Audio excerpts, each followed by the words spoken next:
New Year po sa bawat isa. Pakibati nyo naman po yung katabi nyo ng Happy New Year. Na, hindi tayo nagbabatian ng Happy New Year para lang sa pagsalubong ng bagong taon. Ito po ay isang panalangin at isang hangarin na yung tao po ay mapagpalain ng Diyos ng kagalakan sa buong taon. Okay ba yan? Sa buong 2024. Kanya lamang, ito pong malungkot na realidad. Ano ho? Kaya pagbati nyo ho, talagang tao sa puso, pinagpipray kong pagpalain ka ng Diyos ng kagalakan na galing sa Kanya. Okay ba yan? Pakisabi nyo ulit, maligayang bati o Happy New Year sa iyo. Sabihin mo yung katabi. Sabihin mo yung katabi mo parang, wag na ako. Hindi sa thank you sa pagbati niya, pero magandang katabi niyo, yan na lang yung malapit sa inyo, ayaw niyo pampansinin, di ba? Kahit kapatid mo yan, kahit asawa mo yan, kahit na sino pa yan, batiin mo, sabihin mo talagang hangad ko na ikay pagpalain ng Diyos. Okay?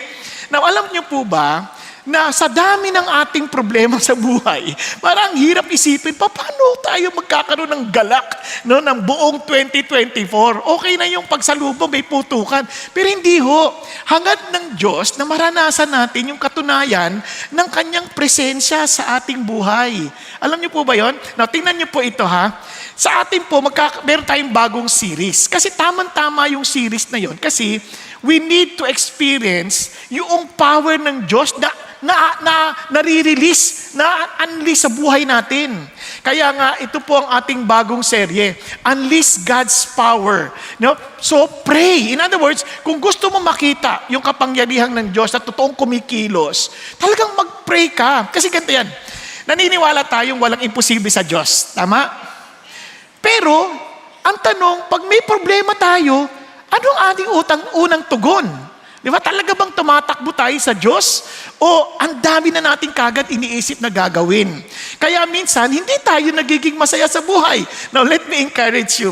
Alam niyo bang si Jesus Christ ang nagsabi ng ganito?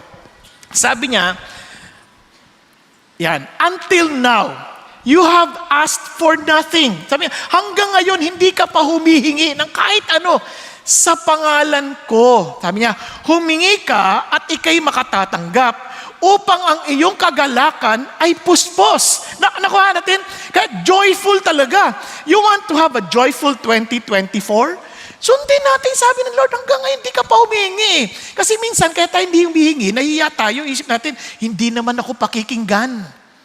Iba naman, paano naman ako lalapit sa Diyos? Ang dami kong pagkakamali. Noong 2023, dami kong kapalpakan. Ano sabi na, forget what lies behind, but look forward to what lies ahead. At hindi lang yun, sabi ni Jesus, humingi ka sa pangalan ko, hindi sa pangalan natin, hindi sa pangalan ng sino mang tao. Kaya nga minsan lalapit pa tayo sa pastor, pag-pray niyo ako pastor kasi alam ko, the prayer of the righteous man availeth much. Sa totoo lang, you are righteous before God because of Jesus.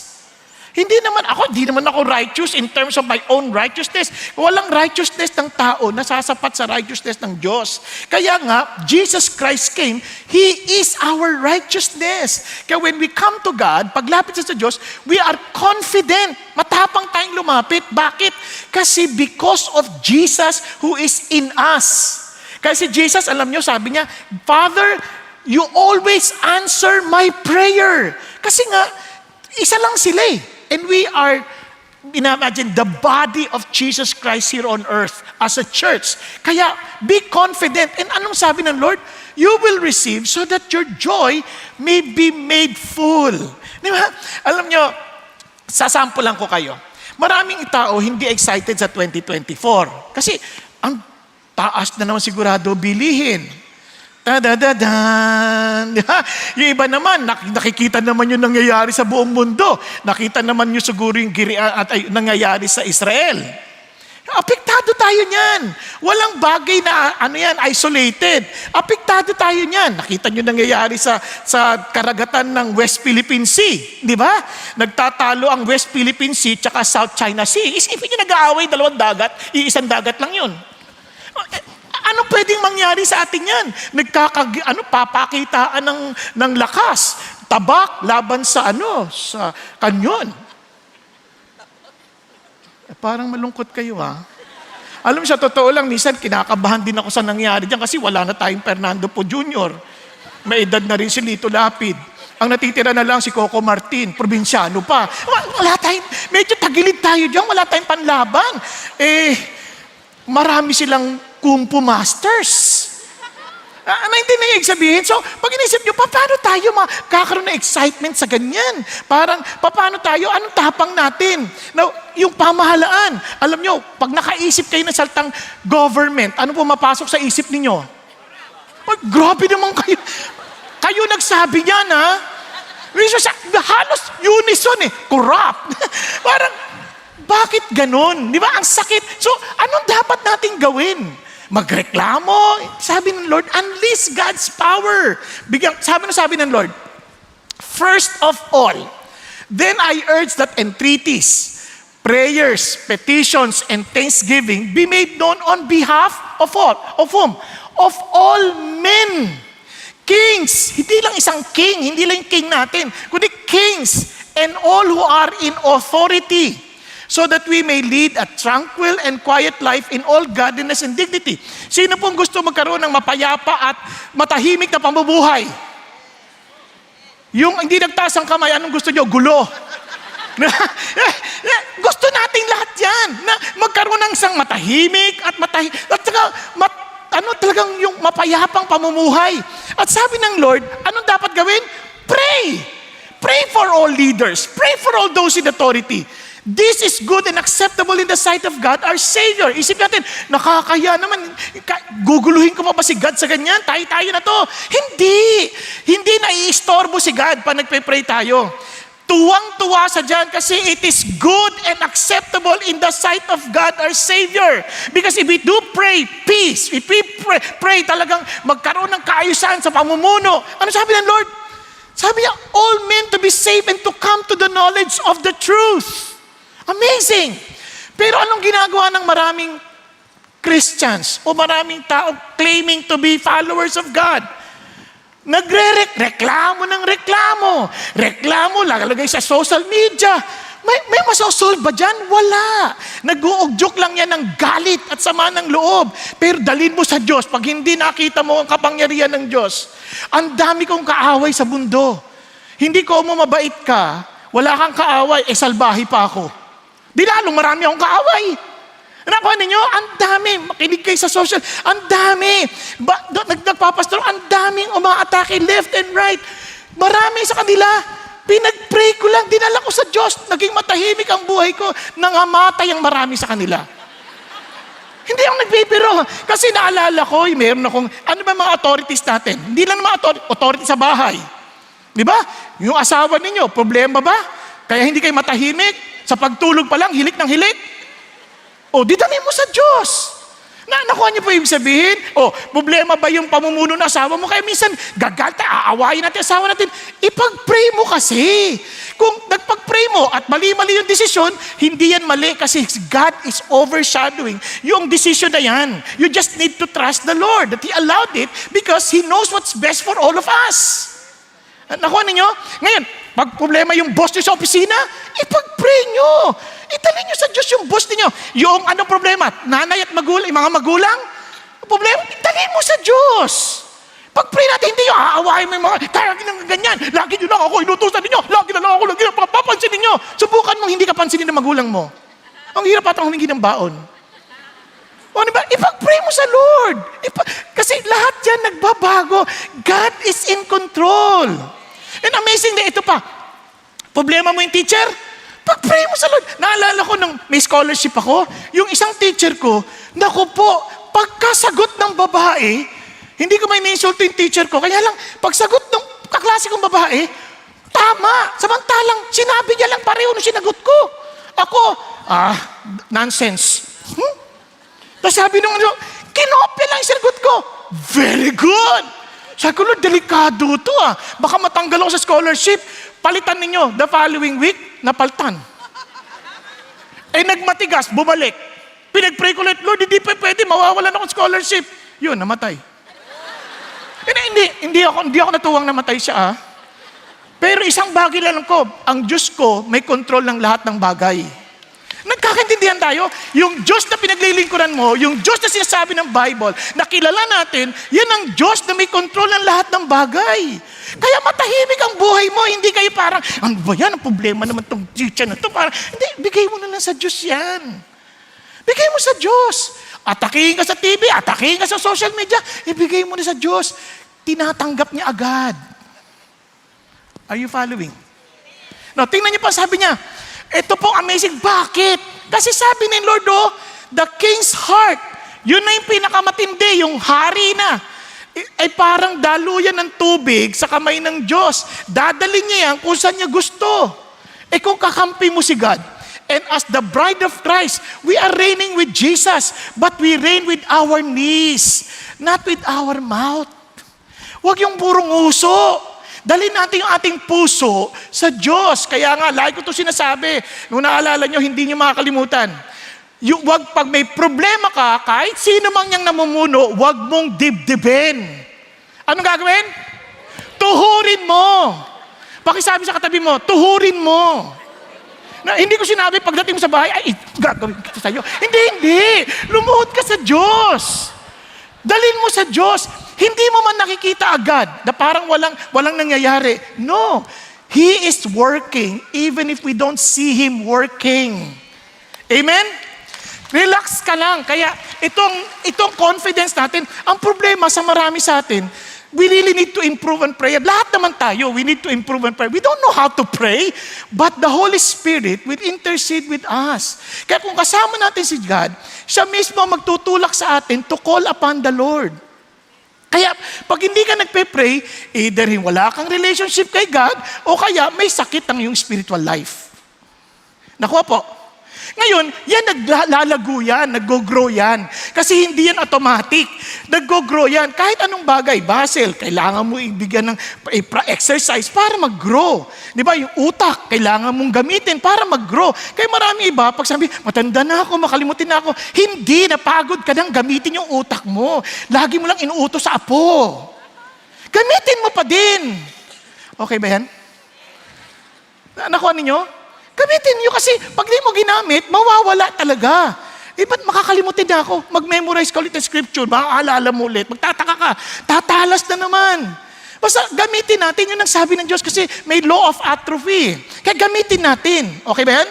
Basta sabi sa katabi mo, gamitin mo ang bigay sa'yo ng Diyos. You practice, you pray, you bring God, your issue. Kaya as we grow in prayer, ang sarap nun, ang sarap na isipin, wow, may ginagawa ang Diyos. Kaya nga sabi ulit ko sabi ni Andrew Murray, the sign of prayerlessness is proof that the life of God in the soul is in deadly sickness and weakness. Biruin mo, para ka nang mamamatay at may karamdaman. Kaya tanungin mo sarili natin, bakit ako walang ganang mag-pray? Bakit kung mag-pray ako parang mababaw lang at parang walang lalim? Bakit kung mag-pray ako, naalala ko, nung first time ko pumunta sa Korea para mag-aral tungkol sa prayer, bakit lang pupunta pa doon? Kasi kung naintindihan nyo, yung Korea hindi kilala sa K-pop yan at saka sa K-drama. Ngayon na lang yan. Pero alam nyo po ba dati ang Korea, sad-sad sa hirap yan. Sad-sad yan dahil 2 digmaan ang hinarap niyan eh. Digmaan sa Hapon. Kaya nagkaroon ng creature in Gyeongsang. Wala kayo alam. Nakita ko lang eh. No? Yung mga nanonood, alam agad eh. Wala yon. Di totoo yun. Balik tayo dito. So, inatake sila ng Hapon. Talagang kawawa sila at sad-sad sila. Sinusunog ang mga churches. Kaya nga tumikat ang mga Christians noon kasi yung mga Christians pinaluluhod sa mga Shinto shrine, hindi sila luluhod dahil isa lang ang Diyos na kalaluluhuran. So ang sa isip ng mga ibang mga Koreano, ang mga Christian, hero, tumatayo for Korea. Unknowingly, ang tinatayo nila si God. And true enough, kaya ang mga Koreans, mataas ang galang sa Christians noon. Nakuha ninyo? Now, alam nyo, paano? Pray sila, nilalaban. So kami naman, pinadala doon. Ako, ang gulat ko. Kung mag-pray po ako noon sa experience ko sa pagmamahal ko sa Diyos, mga 45 minutes. Total, hindi ko siya sabing sa haba ng prayer yan ha. May sasabihin na sa'yo, 45 minutes. Pero yung prayer, yung ka-roommate ko, 2 hours nagpe-pray, ang saya-saya pa. Sabi ko, anong nakikita niya sa prayer na hindi ko nakikita? Kasi pag nag-prayer and fasting tayo, mapapansin, ang dami niya na sinabi, pero parang, 15 minutes lang yun. Nakapag-pray ko lang bawat isang tao sa congregation Bakit ganun? There is something in prayer na hindi mo maintindihan. Kaya sabi ko, bakit nakakatagal yun? Ang ngiting-ngiti pa, tapos ang saya-saya ng dating. Tapos nag-interview kami sa mga Koreano. Paano ba mag-pray ang mga Christians dito? Mga Christians, ordinarily, they would spend time, 2.5 hours in prayer. Yung roommate ko, ordinary Christian. Yung mga pastor, they pray for 4 hours to 8 hours? Anong meron? Anong nakikita nila sa prayer? Ano yan? Natutulog ba sila nagpe-pray? Tapos pagising, amen?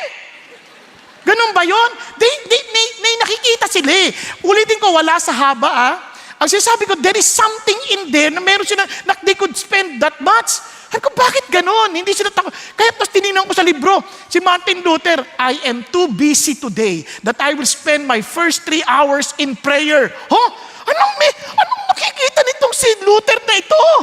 Bakit itong roommate ko, ordinary Christian, sa pastor, 4 hours to 8 hours, ano ako? Nakuha niyong ibig sabihin? Ano ako? Hindi ko maintindihan. So nagstay kami ng asawa ko doon. Alam niyo ba, nagulat kami. Aakyat ng bundok. Sinamahan ko yung pastor. Sabay naman, gaya lang naman. Ano naman siya? Monkey do, monkey, di ba? So ito na ako. Pagka uluhod na ganyan, tumigaw. Chuyon! Ang ibig sabihin nun, Panginoon. Ako din naman, Panginoon! Nakatindi nakipagsabayan. Tapos sabi, grabe naman. Ako rin, Panginoon, tulungan niyo po kami natin. Kasi hindi ko alam, baka akala ko ganun, dinadaan lang sa ganun Eto na, umulan. After mga 30 minutes, umulan, ang lakas. Nasa ibabaw kami ng bundok. Nung umuulan na ganyan, naku po siya tuloy lang. Sabi ko, ano ba to? Ano nangyayari dito? Ako, ang sigaw ko, Panginoon, patigilin niyo na siya. Ang lamig-lamig na dito. Grabe to, Lord. Maawa na kayo, Lord. Magkakasakit ako. Lord, patigilin mo na siya. Alam niyo, after 2.5 hours, tumigil. Yung pastor, basang-basa Tapos sabi niya, very happy. Sabi ko, Panginoon, pag uwi ko ng kwarto, iyak ako ng iyak sa Diyos. Lord, anong nakikita niya? Hindi ko nakikita. Anong meron sa prayer na talagang nagtatagpo sila ng ganun, na tumatagal sila ng ganun katagal? Anong meron? Lord, hindi. Kasi ito yung prayer na alam mong may tagpuan ng Diyos Nakuha niyo po yung sabihin? Kaya marami nagtatestify, they would not even realize na 1 oras, 2 oras sila, akala nila 15 minutes lang, pero ang tagal na pala kay Lord. Naalala ko nung na-exile ako sa Dumaguete, sa Manhuyod. Pupunta ako alas 4, mabalik na ako alas 8 hanggang alas 10 ng umaga. Tapos sa hapon, babalik ulit ako ng alas 4, tapos babalik ako ng alas 8. Naalala ko nung nandoon ako, na natutunan ko, sabi ko, Lord, Panginoon, salamat po. Pero gusto ko pang matuto. And alam niyo po ba, nakakatuwa, sabi ho nung nakakita sa akin, sinong kausap mo? Ang tagal niyo mag-usap. Sabi niya, sama ako sa'yo. Sumama. At alam niyo po, hindi ko sineshare Nagtatanong, gusto kong makilala yung Diyos na kausap mo. Meron kayong usapang hindi ko maintindihan Alam niyo, sa maraming pagkakataon, hindi maintindihan ito, ba't ka lang nakaluhod? Bakit ka umiiyak? Bakit ka tumatawa? There is something na in the spiritual realm, kayong dalawa nag-uusap ng Diyos. Kaya napaka-importante maintindihan natin, it is connected with our spirit because the Spirit testifies to our spirit that we're children of God. There is a communication. Na kaya pagpatay yung spirito, walang komunikasyon Pero pag buhay, magkakaintindihan kayo na hindi maintindihan ng ibang tao. And I'm praying that every one of us would learn to really commune with God. Yun ang totoong prayer. Hindi yung pag-pray mo, Lord, pahingin na ganito, Panginoon. Kaya ang tawag sa Panginoon, Panginoon Puro pengi niyan, pengi nun. Hindi. It is a moment of fellowship with God. It's an encounter with the Lord. Katingnan niyo po, sabi ng Bible. Ma-amaze ho dito, sabi niya, Sa dami nating problema, listen to this, sa dami nating haharapin sa taon na to, at sa mga dating taon, look at what it says, be on guard, so that your hearts will not be weighted down with dissipation, o kaya yung matinding stress or exhaustion, drunkenness, and the worries of life. Bakit? Titindi ang matinding takot at pag-aalala ng mga tao. And listen, and that day will not come on you suddenly like a trap. Hindi yan biglaan. Nakikita nyo na yung development niyan. Hindi nyo ba napapansin? Sobrang maraming stress noong 2023. Listen to me, dadami pa lalo yan ng 2024. Yun ang joyful 2024. Bakit? Sabi niya, for it will come upon all those who dwell on the face of all the earth. Hindi ko kayo tinatakot. Sinasabi ko lang sa inyo na hindi nyo na yan may tatangging nangyayari na. Okay ka ba? Hello? Mapabata ka, kaya nagugulat kayo, bakit ang babata nagpapakamatay? Hindi kaya. Hindi nadadaan sa mga sermon ng magulang, ikaw ha, huwag kang magpapakamatay, papatayin kita. Diba? Kaya huwag ka na magpakamatay, kaya naman ng magulang mo eh. Pero ano sinasabi ng Diyos? Anong sagot? Likan. But keep on the alert. Lagi kayong alerto. Watch. Be watchful. And at all times, praying that you may have strength to escape all these things that are about to take place and to stand before the Son of Man. Gusto natin to finish strong? Pray. Watch, be sober, pray. Yun ang sinasabi ng Lord, that we may escape all these things. Bakit? Prayer teaches us not to be anxious about anything, but in everything by prayer and supplication with thanksgiving. Ano sabi ng Lord? Let your requests be made known to God, and the peace of God which surpasses all understanding will keep your heart and mind in Christ Jesus. Doon ka nakatingin. Gayahin mo yung katabi mo. Peaceful. Sa ingay kung tutulog. Yan, ganyan. Kasi nag-pray na siya bago pa pumunta rito. Nagkakaintindihan tayo? I'm telling you this, mga kapatid, kidding aside, this is a serious matter. Kaya when God tells us to pray, let's use that power. Yan yung paraan to see how God will work. Prayer per se is nothing. It is the God to whom we are communing. Nagkakaintindihan tayo? Kasi yung Diyos natin, kung wala tayong ugnayan sa makapangyarihang Diyos, di natin maintindihan. Nung kapanahunan ng bagsak na bagsak ang Brazil, ayan o, sa pag-aaral ni James Edwin Orr, inaral niya po yung mga revival na naganap. Bagsak ang Brazil noon, noong 1950, sobrang sadsad ang Brazil. Pero, nung nagkaroon po ng talagang malawakang panalangin ng mga Christians, naku po, yung 2 million Christians naging 5 million Christians. Talagang nagkaroon ng pagbabago ng malaki. Biruin nyo, nag-host pa sila ng Olympics. Nakuha natin, tayo the only Christian country in the Far East. Hindi man, pag nag-host tayo, hindi pa nga tayo nakapag-host talaga. Nakapag-host pa tayo ng ASEAN? SEA Games, oo. ASEAN. Asa ka pa? Bakit? Kasi yung kapangyarihang binigay sa atin ng Diyos, di natin ginagamit. Nagkakaintindihan tayo? We have to seriously use it. And alam nyo ba, hindi magkakaroon ng dakilang bansa hanggat walang dakilang Pilipino. Nagkakaintindihan? Kasi ang prayer, hindi lang nagbabago ng sitwasyon, nagbabago ng tao na nagpe-pray. Kasi kung sino yung lagi mong kausap, magiging kamukha mo. Kung sino lagi mong kasama, nagiging magkapareho kayo. Alam niyo po ba yun? Tingnan nyo, kausapin yung palaburang tao, mamayang konti ikaw, nagmumura ka na rin. Napansin nyo? Maghanap ka ng taong puro problema sinasabi, mamaya ikaw rin problemado na rin. Pero kumanap ka ng taong masayang kausap, nagiging masayahin ka din. Yung asawa ko, grabe magbiro.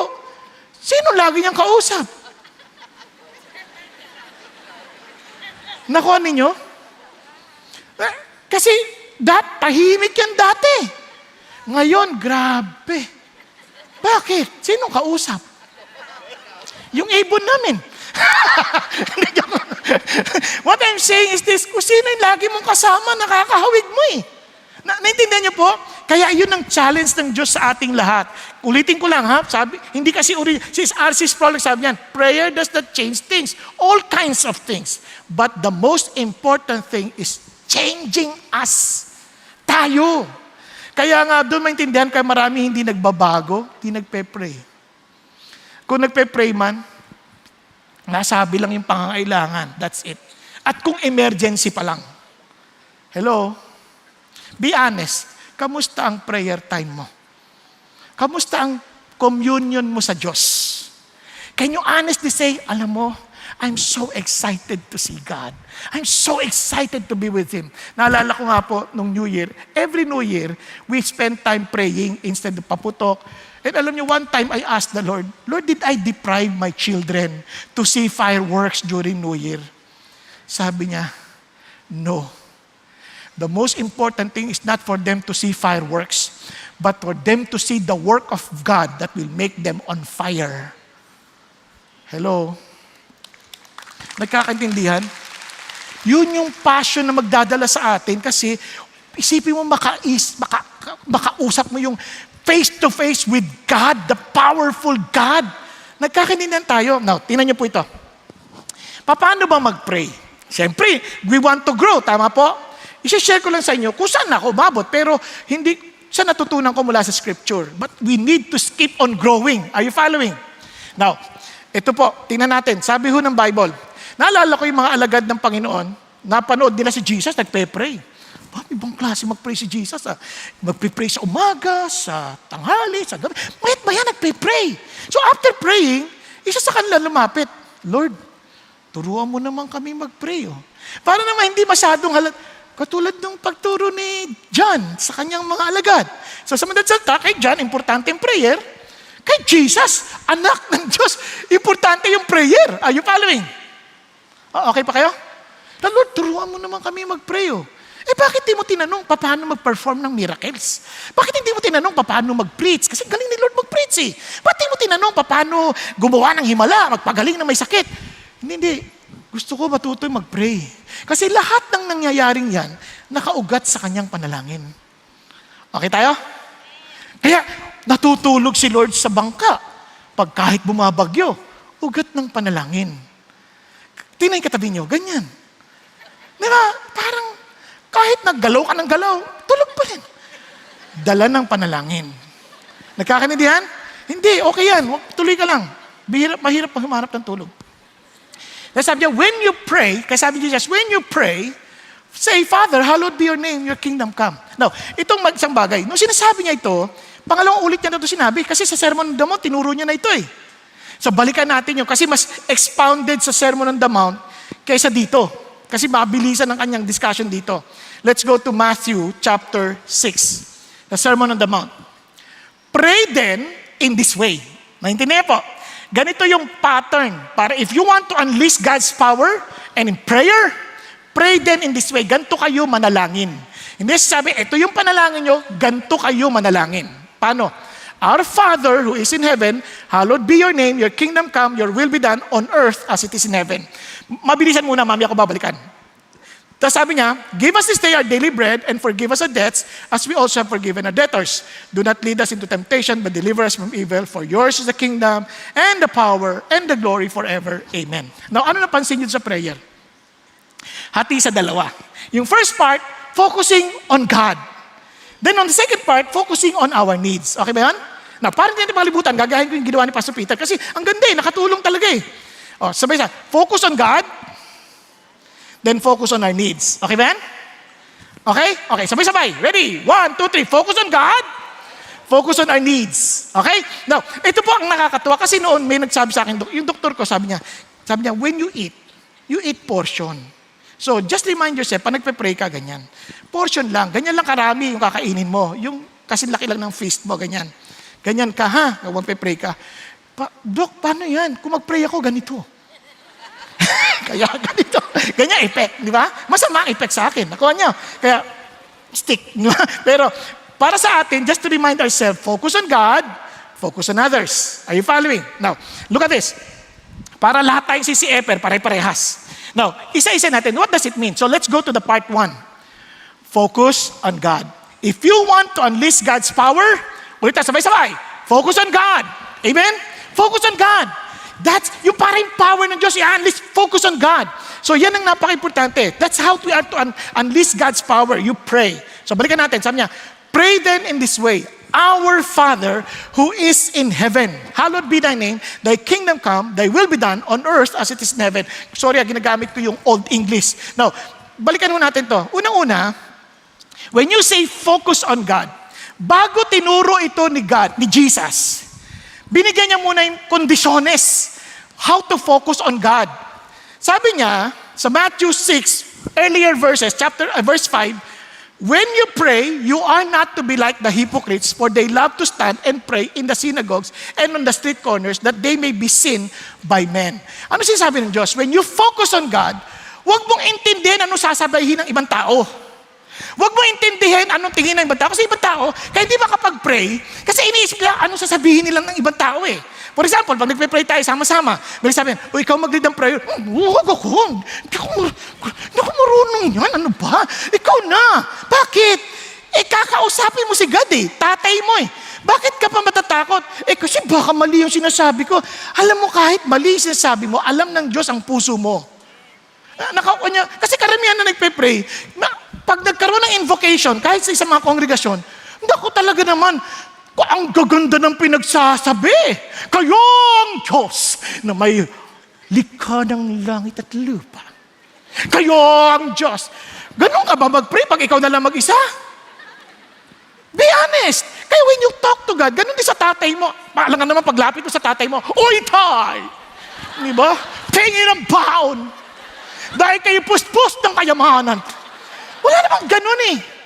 Don't focus on what people will say.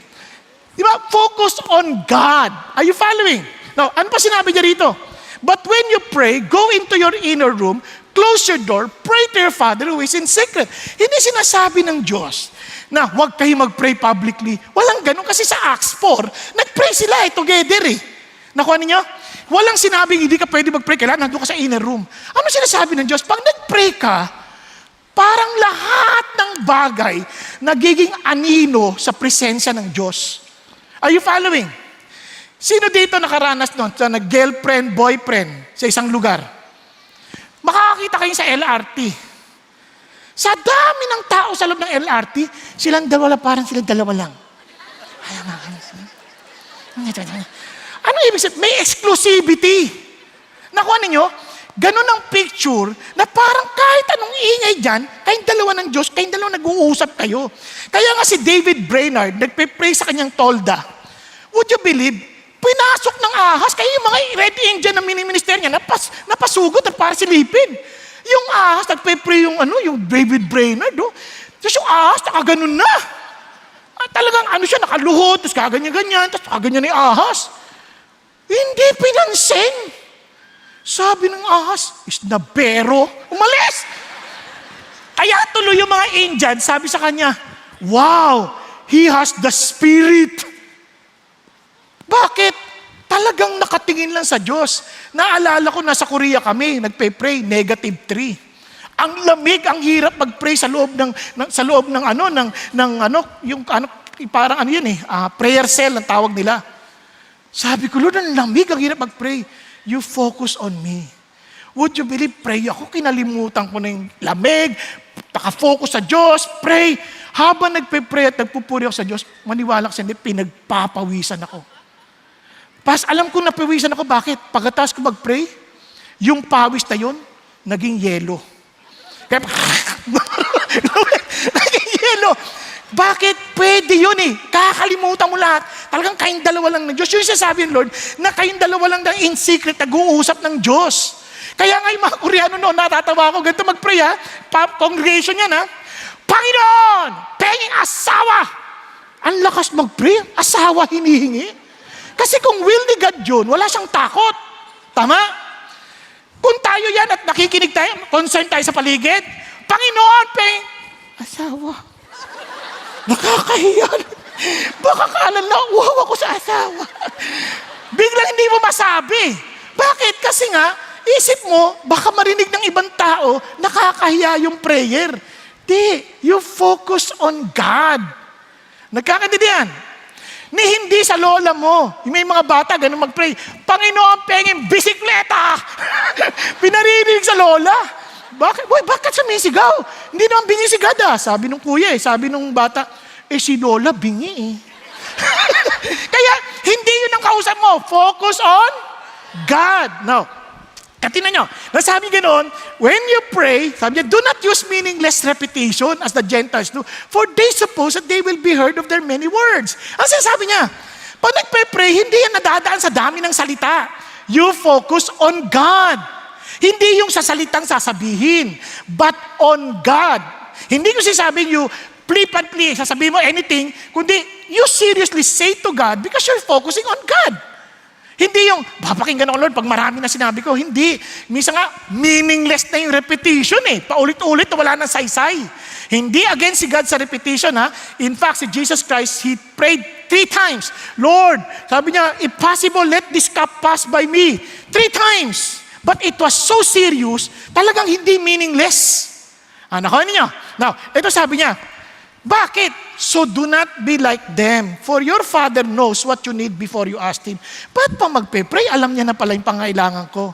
Kasi nga, ang Christian life, unlike any other beliefs, relationship. Hindi naman kayo nanghihingi at nakikipag-usap sa karelasyon ninyo dahil may hihingin lang kayo. Tama, mali. Dahil nag-i-enjoy kayo sa inyong ugnayan bilang magkairog. Are you following? Kaya alam niyo, mapapansin niyo, even if you read the scripture, dito niyo mag-differentiate ang Christianity. They can speak to God freely. Si Abraham, nakikipag-negotiate. Lord, baka naman pag mayroong 40 na righteous, sisirain mo pa ba? Hindi. Kasi kung sa ibang religion, huwag kang maingay, basta sumunod ka. Naintindihan mo? I am God. Well, hindi ganun. Sila, they can openly say, Lord, baka naman pag may 40. Lord, sorry baka 30. Lord, 20? Basta niya, ang Lord ini-entertain. Hindi yung, tatamaan ka na sa akin, ang kulit mo. Walang ganun. Minsan ganun ang pakiramdam natin sa Diyos eh. Hindi relationship. Tatay nga eh. Sasabihin mo sa Lord kung ano yung nararamdaman mo. Hindi mo kailangan na pipiliin mo. Lord, alam naman niya kung ano sasabihin natin eh. Ang issue, yung relationship. Sabi niya, kaya alam ko naman. Kaya sabihin mo na, diretso ka na. Una, anong sasabihin ko, Lord? Focus on God. Kalimutan natin muna ito. Wala tayong enough oras. Babalikan natin yan next week. Present kaya, our Father. Dun ka. Kasi bakit? Yung relationship ninyo as son, a child, Lord, as a family, our Father. Focusing on God. Imagine, itong tatay, ano ba na-imagine sa tatay? Marami hindi makarelate kasi sabihin lang, absent yung tatay ko eh. Laging wala, kaya hindi ko naintindihan. Tsaka, yung tatay ko, malupit yun, abusive, ganyan ba si God? Obviously, hindi. Kung alam mo yung palpak na tatay, alam mo kung ano mabuti, tama? Andiyan pa kayo?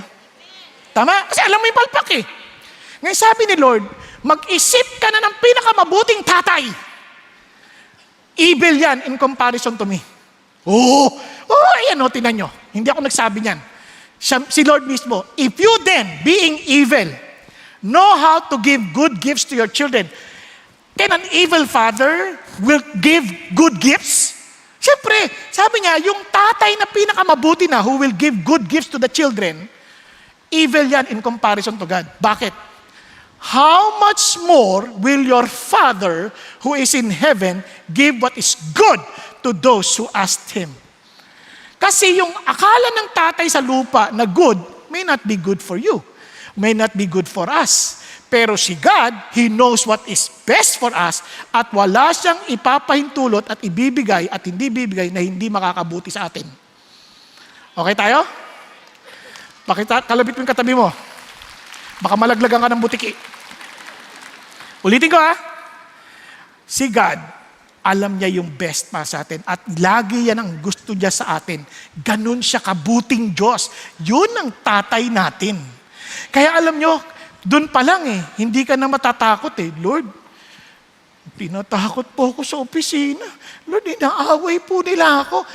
Pag naalala mo, ang tatay ko, pwede kong sabihin, alam nyo ba pag hindi mo nasasabi yung gulo ng puso mo, ang hirap ata nun, parang sasabog at lalaki ng lalaki hanggang sa hindi mo na maintindihan ang hinaharap mo. Magtataka ka, bakit ka depressed, bakit ka parang stress na stress ka. Wala kang masabihan eh. Napansin niyo po ba yun pag wala kang masabihan? Pero ang sarap nung meron kang masasabihan. Kunyari, kung nandiyan tatay mo, sarap, tay, may problema ako eh. Tapos iyak ka na. Minsan mga tatay, tumahimik ka, huwag kang umiyak ha, huwag kang umiyak. Habang pinipigilan mo, lalo ka naman nahihirapan.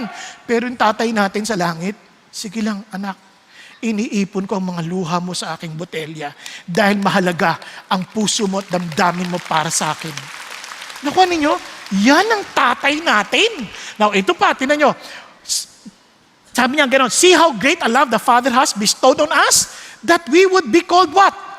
Children of God. Alam niyo kung alam niyo yung bata, nakita mo, batakaw, marungis, at sabi niya, anak mo ba to? Hindi anak ng tatay niya. Isa gano'n, di ba? Pag anak natin, makulit, di ba? Tingnan mo yung anak mo, tingnan mo yung anak mo. Diba? Pero pag honor student, tingnan mo naman yung anak ko. Ang talino, di ba? Nakakatuwa. Ang ganda ng katawan, ang pogi-pogi, talagang manang-mana, ganyan, di ba? Pero pagka makulit, tingnan mo yung anak mo, ang kulit-kulit. Ang tigas ng ulo. Pero si God, ang sabi niya, hindi niya kakahiyang tawagin kang kanyang anak. Yan ang tatay natin. Yun ang kaya wala tayong takot lumapit sa panalangin. Hindi parang, hindi enjoyable yan. Kasi tatay ko ata kausap ko, pinakamabuting tatay na maiisip mo sa balat ng lupa. Are you following? So, ang tanong, ganyan mo ba nakikitang tatay mo? Tingnan mo bakit.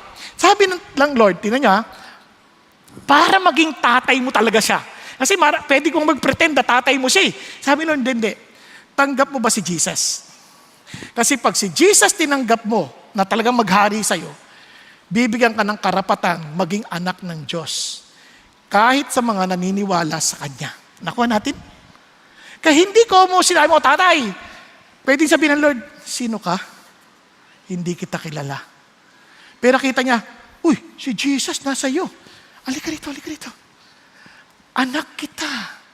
Kasi nasa iyo yung DNA ko. Sino? Si Jesus.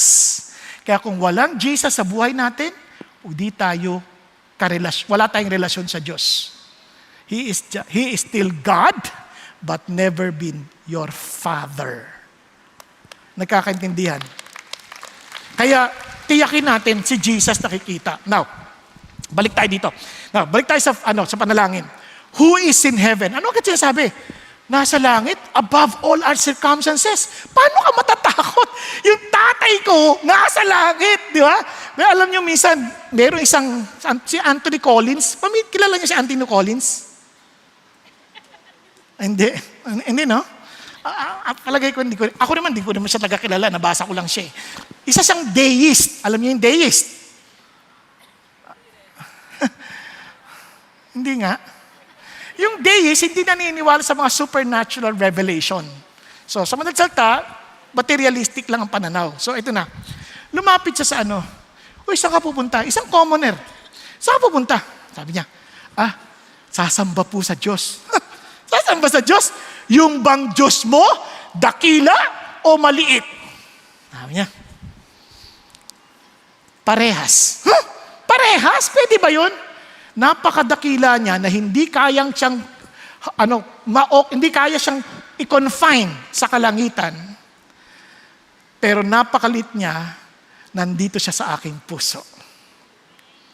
Yan ang Diyos ko. Nakuha niyo yung sabihin? Yan ang tatay natin.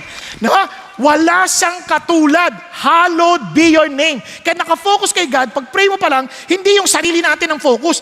Lord, kakaiba ka. Kaya ikaw ang Diyos na walang katulad. Wala na ibang Diyos na kaparehas mo. Ikaw ang Diyos ng mga Diyos. Ikaw ang Panginoon ng mga Panginoon. Yan ang tatay natin. Can you imagine? He is set apart. Hallowed be your name. Nakahiwalay siya kaya hindi maintindihan ng ibang tao. Anong ibig sabihin yan? Kung siya ay nakaset apart, nako, walang panama lahat yung bagay na yan. Can you imagine? Ito yung Diyos natin. Ang laki-laki. Kaya lang minsan, ang liit ng Diyos natin at malaki yung problema natin kasi ang layo natin sa Diyos. Anong ibig sabihin? May nagtanong na bata, tay, malaki ba ang Diyos? Gaano kalaki ang Diyos? Sabi niya, halika. Kita doon, ay, ano ba tunog na aeroplano? Ano? Ang liit. Tapos mamaya punta sila sa airport. Lumapit sa kita niya, aeroplano, laki. Yan, anak, yung nakita mo sa himpapawid, ganyang kalaki yan. Oh. Ano? Ang Diyos, ang sukat niya, depende sa lapit mo sa Kanya. Kapag malayo ka sa Diyos, ang liit ng Diyos. Pero pag malapit ka sa Diyos, hindi kaya sukatin ng iyong buong pagkatao. Ang tanong lang sa atin, gaano ka kalapit sa Diyos? Hello? Kaya minsan ang problema natin, sobrang laki. Ang layo siguro natin sa Diyos. Alam, kahit simpleng bagay, alam niyo ba, ang Diyos nakikinig? Naalala ko, nasa Singapore kami ng asawa ko. Binigyan kami ng breakfast during the conference. Isang cheese, isang hotdog sandwich. Sabi ko, nakuha ng asawa ko, hotdog sandwich. Akin, cheese. Sabi ko, sweetheart, hati tayo sa cheese, hati tayo sa hotdog. Kasi gusto ko yung hotdog eh. Ay, gusto ko to eh. Ayoko ng cheese. Di bali na. Hihingi na lang ako kay Lord. Sabi ko, Lord, penging hotdog sandwich. Yun ang sabi ko, hindi naman pwedeng dumoble. Di, kinain ko ng cheese. Mamaya konti may dumaan. Ay, Pastor Bong, kumusta ka? Mabuti, kumain ka na? Katatapos lang. Gusto mo? Hotdog sandwich? Kasi yung tatay ko, gusto niya, masaya din tayo. Naku, ninyo, kahit simpleng request, pinakikinggan niya eh. Kakaiba talaga siya. Kaya naman, ang ibig sabihin nito, your kingdom come. Dahil ganito ka, Lord, pagharian ninyo ako. Yung word na kingdom come, kasi yung Diyos natin, hari ng mga hari. Ngayon, pag sinabi mong kingdom come, pagharian mo ko. O kaya naman, dalawang meaning yan. Dumating na kayo at maghari na kayo sa buong mundo. Naku, ninyo, maghari na kayo. Kaya kapag tayo po ay talagang pananalangin, parang sinasabi natin, excited tayo na dumating si Lord. Kaya sabi niya, in the future, there is laid for me the crown of righteousness, which the Lord, the righteous judge, will award to me on that day. Not only to me, but also to all who have loved His appearing. Kaya, alam mong mahal mo si God, Lord, dating ka na. Hindi dahil sa mahirap ang buhay. Lord, dating ka na. Excited na ako. Lord, naho-homesick na ako. Gusto na kitang makasama. Isipin mo kung lagi mong kausap. Di ba? Hindi mo nakikita, pinag-uusap kayo, mayroong manifest presence ng Diyos. Parang, Lord, gusto na kitang makasama. Na-experience ko yun dati, nagsasakay ako sa bus, nakasakay ako sa bus, nagpe-pray ako, kahit nasa bus, sabi ko, Lord, gusto na kitang makasama. Sobrang, ang sarap mong kausap. Alam niyo ba, tuwing pupunta ako dito para mag-pray mag-isa? Papunta ako mag-isa dito. Ang dilim-dilim dito. Magpe-pray ako, Lord, gusto na kitang makasama. Dating ka na. Kasi pag wala ka pa, tulog lang sila ng tulog. Lord, at least ikaw di ka natutulog. Gising ka. You can express your heart to God. Hindi, maho-homesick ka eh. Dahil sobrang, Lord, gusto ka na kitang makasama. Hindi dahil sa pagod na ako sa buhay, hindi ganun.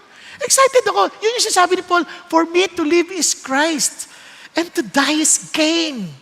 Kaya masaya ako kasi kasama ko naman, nagbubuhay na ako para kay Kristo. Tapos, pag namatay pa ako, pakinabang. Kasi kasama ko na siya. Okay ba yun? Okay.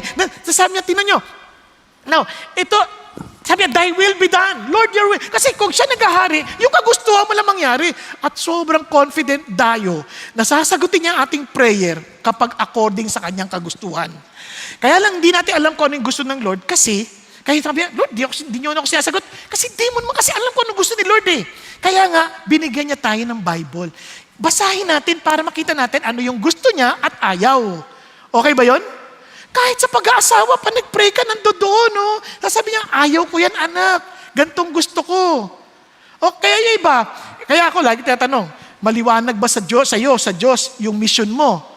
Kasi mag-aasawa ka, dapat alam mo yung pinagagawa ng Diyos sa'yo, yung will niya para sa'yo. Kaya kailangan mo ng partner para ma-fulfill mo yung mission na yon. Kaya marami, nag-asawa, kung si mission ang inabot, kasi walang mission eh. Walang ugnayan sa will ng Diyos.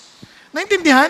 Akala lang basta tumibok ang puso, wala na silang magagawa.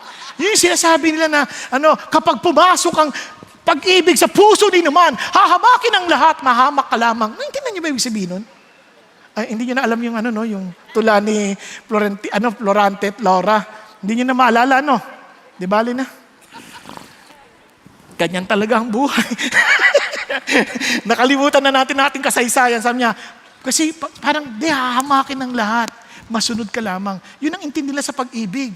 Pero sa Panginoon Diyos, if you know exactly your purpose in life, wow, let your will be done on earth as it is in heaven. Kaya, anong will ng Lord? The best. Always the best. Now, gusto niyo ng sample sa scripture, paano nangyari yan? Let's go to Chronicles. Mabilisan na lang, sorry kasi wala na tayong enough time. Pero itong natutuwa ako sa inyo, sobrang blessed ako sa inyo, alam niyo bakit? Hindi niyo inoorasan ng Diyos. Naintindihan? Minsan lang natutulugan pero hindi niyo inoorasan. Di ba? Hindi, alam ko naman nakatulog kayo hindi dahil sa gusto ninyo, kanya lang talagang nakakabore kasi magturo itong pastor na ito eh. Di ba? Pero naintindihan ko, okay lang yun. At least nakakatulog kayo, mahirap makakuha ng tulog. Promise. Blessing yan ni God. Nangyari to sa 2 Chronicles. Now it came about after this. Yung word na after this, basahin nyo sa verse 19. Sa verse 19, nagtalaga siya ng mga pinuno na sinabi sa kanila, especially mga judges, sabi niya, matakot kayo sa Diyos, sumunod kayo sa Diyos. Okay? So na-establish niya na yung kanyang government. Talagang maayos with the fear of God. Now, kasi mamaya konti sabi niya, but the sons of Moab, the sons of Ammon, together with some of the Meunites, came to make war against Jehoshaphat. What? Lord, ayos na talagang binigyan ko ng revival to mga tao to follow you, to be faithful to you. Pagkatapos, may problema ako, ang dami-dami kong kaaway. Yung Ammon, Moab, yung Meunites, ang dami-dami. And sabi niya, then some came and reported to Jehoshaphat, saying, look at words, a great multitude, hindi lang multitude, a great multitude. Ano na-imagine niyo? Sobrang dami ng kaaway. And sabi niya, is coming against you from beyond the sea, out of Aram, and behold, they are in Hazazon Tamar. Sabi niya, wow, kung kayo yung hari, anong gagawin ninyo? Anong gagawin nyo? Nalaman nyo, ang daming problemang bigla. Kanyari kung nakailan, biglang, andyan na po yung bill ninyo sa ganito. Ayan na po yung bill ninyo. Ayan na po yung pinagkakautangan ninyo. Tumawag po. Meron po na nag-text ng pinagkakautangan ninyo. Ano ba yan? Si Judith pa lang yan. Wala pa si Bill Gates.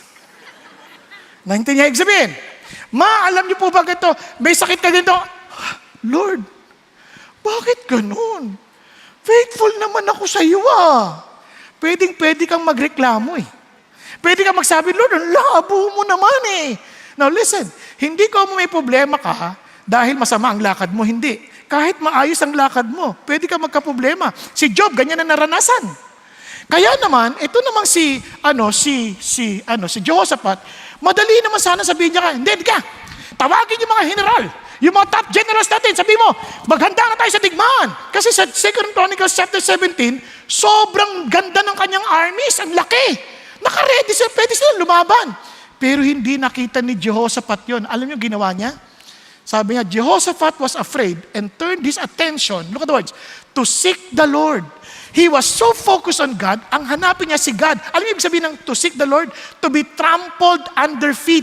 Paano sasabi niya, Lord, I am willing na apak-apakan mo na ako. I just need you. Wala akong pakialam about my reputation. Wala akong pakialam kung hari ako. I seek you, O God. Ibig sabihin, yan ang talagang focusing on God. Wala akong pakialam na sasabihin ng tao sa akin. Wala akong pakialam anong tingin ng tao sa akin. Wala akong ang mahalaga, Lord, tayong dalawa lang. It is a heart-to-heart issue. Seeking the Lord. Ganon din mag-pray. Lord, tayong dalawa na to, heart to heart. May problema ka sa negosyo mo, may problema ka sa buhay mo, marami kang problema sa anak mo. You come to God and say, God, tayong dalawa lang to. And I praise God. God is calling us for a corporate prayer and fasting. Na kahit in a corporate prayer and fasting, pwede tayo magsama-sama, Lord, mag-usap tayo heart to heart. Tatay kita Marami sa atin, wala, kahit sa tatay na sa lupa, hindi natin nakaka-heart to heart talk But to God, Lord, hahanapin kita. I want to focus on you. Yun ang sinasabi niya dito. And proclaim a fast throughout all Judah. Sinabi niya kagad sa lahat, please, mag-fasting tayo. Kahit na yung pinaka-importanting bagay sa buhay natin, which is to food, na gusto natin kumain. We cannot live without food. Ano sinasabi natin, Lord, hindi yan ang kailangan ko. Ikaw ang kailangan ko. Para sa ganun, when God answers prayer, kahit na ano pang sagot niya, alam mo, si God ang kausap mo. Hindi yung pabor lang sa yung sagot o hindi pabor. Ang importante sa iyo, Lord, yung sagot mo sapat na.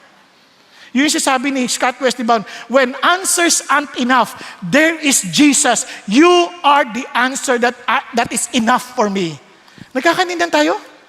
Yun ang sinasabi natin, Lord. So, then He gathered together to seek help from the Lord. They even came from all the cities of Judah. Alam nyo, we have a great problem. Dito sa bansa natin, we have a great problem. The churches all over the Philippines, nagkakaroon ng pagkakataon ng prayer and fasting for some reason. Pero ilan sa atin talaga magsasama-sama, magpa-fast? Ang una kagad hinahanap, ano kaya fasting ang bagay sa akin? Para hindi naman ako mahirapan. Juice fast, para adobo juice, kari-kari juice. I-juice ko na lang lahat ng ulam na gagawin ko. Agad-agad ang hinahanap natin yung ano yung madali sa atin. Focus on God. Lord, tulungan mo ako, hindi ako marunong mag-fast. Pero tulungan mo ako. Kasi kailangan kita eh. Mahina ako, hindi ko kaya, pero kailangan kita, Lord. Hahanapin kita. Di ba, halinang walang pagkain, patay na kung patay, kailangan kita. Lord, Lord, ang bansa namin, kailangan ka ng bansa namin. Lord, di ako kakain. Sasama ako sa hukbo ninyo ng mananalangin. Sasama kami, magpe-pray kami, ilalaban namin ang bansa namin. Naintindihan niyo po ibig sabihin? Let's bring this issue to God in prayer. God has given us the key to unleash His power. Ganyan-ganyan nangyari sa Dunkirk. Naalala niyo yung kwento ng Dunkirk? Sinasakop na ng Germany ang buong Europa. Pero niyo, yung Allied Forces at mga British Army, wala nang laban. Nandun na sila sa area na yun. At hanggang sabi niya, alam mo yung ginawa nung si King George? Sabi niya, let's have a prayer and fasting. Yun ang ginawa nila. Kaya lahat ng tao, sinarado mga tindahan, they went to the churches and they prayed together in prayer and fasting. And you know what happened? Biglang nagdesisyon si Hitler, huwag muna natin pasabugin. Biglang nag-ulap. Wala, hindi niya makita ngayon. Yung mga armies, about 350,000, malabo silang mailigtas, na ililikas, tagang tasapulin na sila kagad. Pero for some reason, di nagdesisyon si Hitler, hindi siya binalutan sila ng ulap, may mga 300,000 civilian boats, ni-rescue lahat ang mga armies na ito. Yan ang nag-turn ng history ng ating humanity. Kaya hindi nanalo ang puwersa ni Hitler. Kaya ng Diyos. May problema tayo? Matatakot tayo? Huwag kayo matakot. Dalhin natin sa Diyos. May problema ka sa anak mo, dalhin mo sa Diyos. Let's pray together as one body dahil yung sakit mo, sakit ng kalingkingan, sakit ng buong katawan. Kaya pag hindi tayo maayos, lahat tayo damay. Kaya ito ang challenge ng Diyos sa atin. Kaya maraming mga kwento ng dahil sa panalangin, God answered their prayers. Si George Muller, biruin mo, more than 9,000 plus na orphans, tinulungan niya. Kaya naging maayos ang kanilang mga buhay. At ito lang ang kanyang policy. Walang magsusulisit. Walang hihingi ng pera. Hindi tayo kukuha ng board member na dahil mayaman lang siya. Walang ganon. We will all trust the Lord. Ni minsan, hindi sila nagutom. Dahil ang funds na dumating sa kanila, more than 7.5 million US dollars. Wala silang hiningan kundi ang Diyos.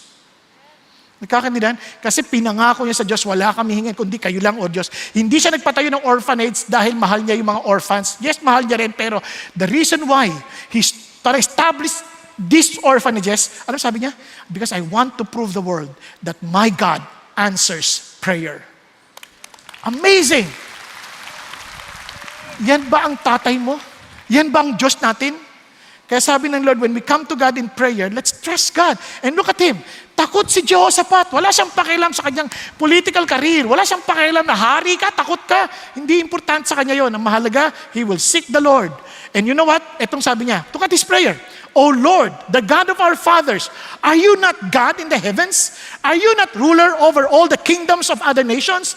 Power and might are in your hands so that no one can stand against you. Hindi agad sinabi, Lord, yung mga Moabita, yung mga Amonita, yung mga Mayonita, lahat ng mga Bayoneta. Lord, wala na kami. Pero sabi niya, hindi. Lord, ikaw pa rin ang Diyos. He focused on God. Hindi mo na yung mga problema. Lord, ikaw utang. Huwag mo na yan. Dali mo sa Diyos. Si God. Tumingin ka kay God. Para yung faith mo mag-arise and really see God more than anything else. Yung bang kapareho ni David, hindi niya nakikita yung Goliath. Nakikita niya si God. Are you following? Yun ang prayer. Once you pray to God and start praising our God, start telling God who He is to us. Nako, and as revealed from His Word, itong amazing. Bigla mong makakalimutan yung problema. Nakita mo si God. Wala akong problema. Naalala ko nung tatanggalin ako sa ministry, asawa ko, pray kami ng pray, maya. Pagdating namin sa nag-worship kami. Until sabi ng Lord, I will be with you.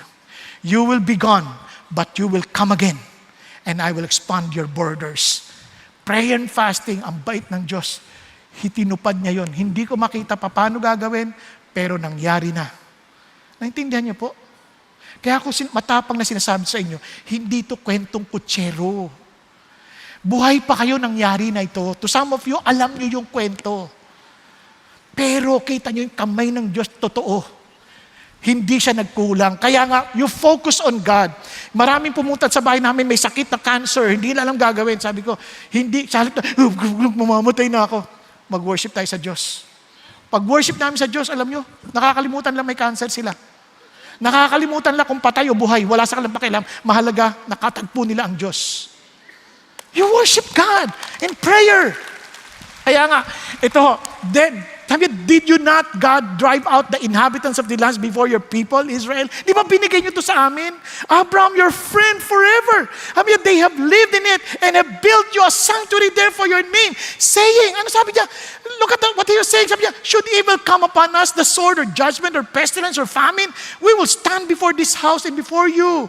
For your name is in this house and cry to you in distress and you will hear and deliver us. Look at his prayer. Sobrang based on the revealed word of God. Sino sa inyo nakabasa na ng buong Bible this year? This year, 2023. Sino?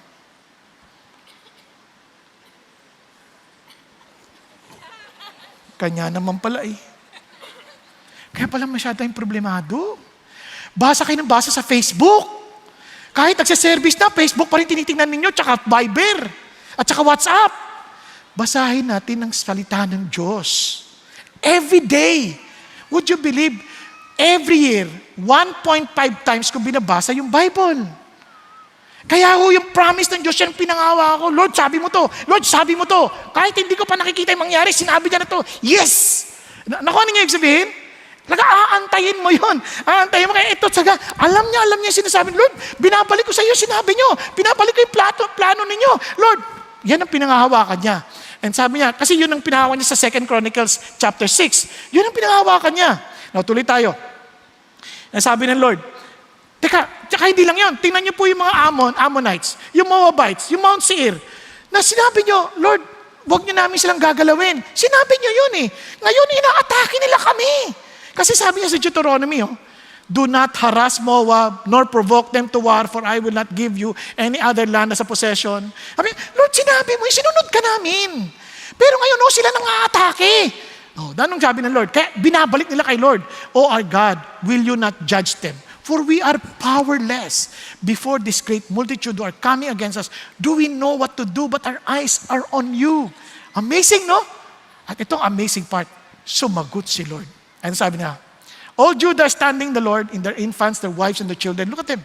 Lahat tinawag, bata, matanda, lahat magkakasama. Walang excuse. Ayoko nang pumunta dyan sa gathering kasi matanda na ako, wala na ako masakyan.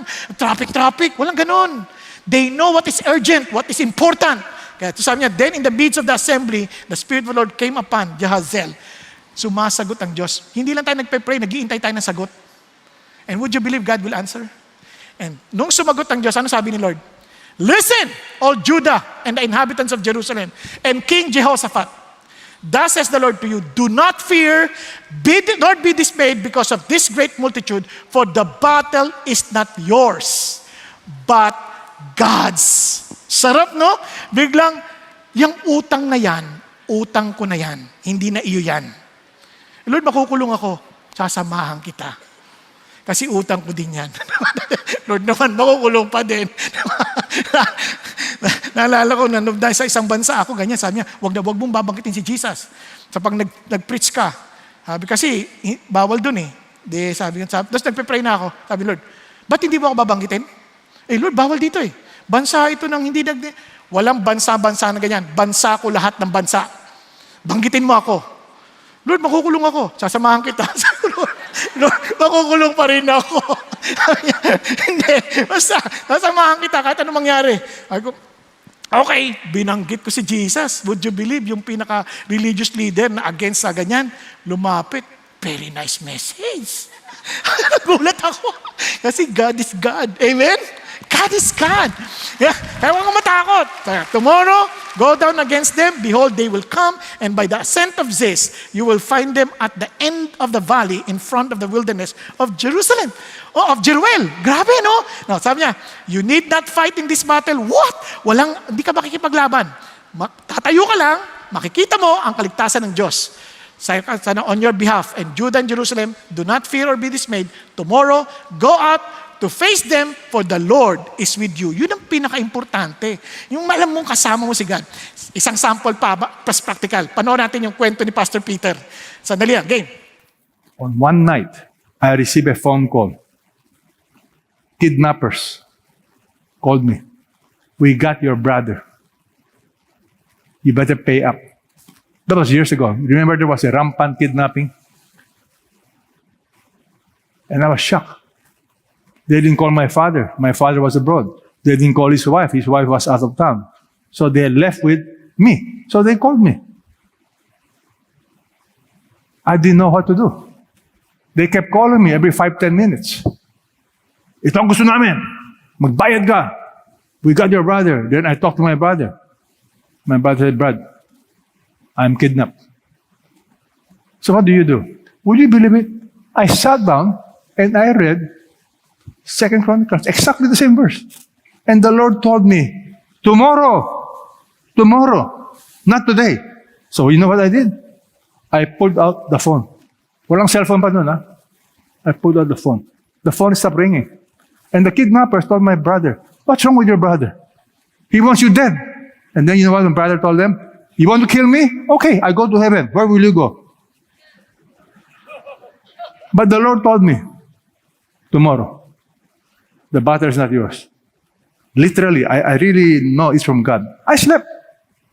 The next morning, I got up, I plugged the phone. Would you believe it? The moment I plugged the phone, ring! Guess who? The kidnappers. But God told me already what to say. You see, God gave me a message, and I gave the message to them. I said, I know you just need money. I know you know what you're doing is wrong. Kidnapping is wrong. But I know you don't want to kill my brother. All you want is money. Alam ko anong gusto niyo, pera lang naman eh. So, hindi niyo papatay ng kapatid ko. Ito lang kaya. Ito lang amount, ha? Sabi niya, pare, they call me father. Father! Panggulong lang yan. At gasolina. Sabi ko, that's it. You want the problem solved quickly? Yan lang. You know, by the grace of God. Finished. Negotiation. 5 minutes. Finished. What's my point? When God tells you something, you need to learn to listen. Some of you don't listen. So you keep having the same problem. Amazing, no? Now, ito importante. When you hear God, magpuri ka na. Hindi mo pa nakikita yung nangyari, magpuri ka na sa Lord. Yan ang exactly ginawa nila. Tingnan ninyo. Ang dumi nito, ha? Kaya, Jehoshaphat bowed his head with his face to the ground, and all Judah and the inhabitants of Jerusalem fell down before the Lord, worshiping the Lord. Nakarinig na sila eh. Hindi na kailangan, makita ko muna, patay na yung kalaban. Di, nagpuri na, Lord, thank you! You answered their prayers. Kaya nga, the moment you sense the peace that surpasses all understanding, alam mo, naninig na lang, Lord, prayer mo. Bakit? Bigla nakafocus ka na kay Jesus. Yung isip mo, yung puso mo, nakatingin na kay Jesus. Kaya huwag ka titigil hanggat hindi mo nakikita si Jesus at wala ka na iba nakikita kundi si God. Are you following? Yeah, focused on God. Kaya nga, you want to unleash God's power? Pray. Focus on God. Are you following? Now, tingnan niyo po. Then, ano nangyari? They rose early in the morning, and when they went out, Jehoshaphat stood and said, "Listen to me, O Judah, and inhabitants of Jerusalem, put your trust in the Lord your God, and you will be established, and put your trust in His prophet, and succeed." You trust God's message, you trust God's word, you trust God's instruction, and you will surely succeed. Yan ang sikreto. Regardless of your age. Tingnan nyo to, itong batang to. Isa itong testimony ha. Huwag kayong maglala. 2 o'clock ako matatapos. Hindi, 2 o'clock. 6 pala, 6. No, pakinggan nyo. It's testimony ng isang bata. Hello, everyone. My name is Isaiah Reed, and I am 14 years old. As Pastor Peter shared, prayer is powerful. I would like to share a story from my own life and what happened as a result of my prayers. There is truly no age limit or restrictions for who God wants to use. When I was 7 years old, I lived next door to Levi, who is 17 and living with his single mom. He often skipped school and would sit in his backyard smoking and drinking. Many days, I would look through the fence and watch him and try to talk to him. I could tell Levi was going through a hard time in his life. So I wrote his name, on my whiteboard where I kept my prayer requests and prayed every day that Levi would come to know Jesus. We should have a picture of my exact whiteboard, and we have Levi's name on it. I promise my handwriting is better. This is when I was 7 years old. One day, Levi was having a big party with his high school friends in the backyard. I heard God clearly tell me to share the gospel with them. So I grabbed my Bible off my bookshelf and climbed onto the fence, and I threw my Bible over the fence into his yard right in the middle of the party. Surprised, all the kids looked up at me, and I shouted as loudly as I could, "Raise your hand if you believe in Jesus." Many of his friends raised their hands. I told them that Jesus loved them, and then I climbed back down into my yard. The next day, I asked my mom if I could go over to Levi's house. I felt God tell me that I needed to talk to Levi some more. My mom hesitated at first because she thought Levi would be at school, and she also didn't want me to bother him. But she also heard God tell me to let me go. When I got to his house, I knocked, and Levi opened the door. I simply said, "Levi, do you know that Jesus loves you?" He said yes. Next, I told him that he needed Jesus in his life right now. So on that doorstep, 7-year-old me and 17-year-old Levi prayed together, and he accepted Jesus into his life. Here's a photo of Levi and me the next year. Today, Levi is married to Isabel, who had attended the party where I threw the Bible. Later, he told his mother, "I can't believe God used a 7-year-old boy to return me to Jesus. God used me to pray for Levi daily and bring him to Jesus. Our God will use anyone, no matter how old or young, to pray to make great change." Prayer is very powerful. Thank you for listening. Amen. Amen. Kaya, I challenge you, meron kayong kamag-anak, di ba, Christian? Sulat nyo. Pag-pray nyo araw-araw and listen to God's instruction. You know what happened? Sa Chronicles, nung nag-pray na sila, nagpasalamat sila, anong instruction ng Lord? When they began singing and praising the Lord, set ambushes against the sons of Ammon. Ano sabi ng Lord? Pag pupunta na sa gera ha, yung mga praise and worship team sa harapan. Kung kayo yung praise and worship, Lord naman. Ano ba? Gera to eh. Papanahin kami. Lalaban namin, Lord. Pero hindi. Puri ka sa... And habang nagpupuri sila, nagkaroon ng ambush against the Ammon, Moab, and Mount Seir. Sino nag-set ng ambush? Si Lord. And who had come against Judah? So they were routed, for the sons of Ammon and Moab rose up against the inhabitants of Mount Seir. Inatake nila kasama nila, yung Meunites. Pagkatapos ng inatake Meunites, yung Ammon at saka Moab, nag-away. Silang dalawa nagpatayan. Kaya naman, ano nangyari sa kanila lahat? Nagmamadali na rin yung PowerPoint. When Joseph and his people who came to take their spoil, they found much among them, including goods, garments, and valuable things which they took for themselves. Pero nyo, wala na silang kinuha. Nakakuha pa sila ng yaman. More than they could carry. Hindi nila kayang buhatin. And 3 days taking the spoil because there was so much. 3 araw silang kumukuha ng ani, ng dami ng mga yaman. Now, ano pang sinabi? Then on the fourth day, they assembled in the valley of Beraka. Yung Beraka, ibig sabihin, blessings, the valley of blessings, for they blessed the Lord. Therefore, they have named that place the valley of Beraka until today. Now, look at what happened. And every one of Judah, Jerusalem, returned with Jehoshaphat at their head, returning to Jerusalem with joy, for the Lord had bade them to rejoice over their enemies. Amazing! A joyful new year for everybody. Amen? Kasi we listen to God. We worship God. So ito po importante. Before we close our service this afternoon, listen. I'm inviting you to pray along with us. Hindi lang after the prayer, every night starting tomorrow. Okay? Then we will pray every Friday. We need to fast pa rin tayo kahit na tapos na yung fasting ng 1 week.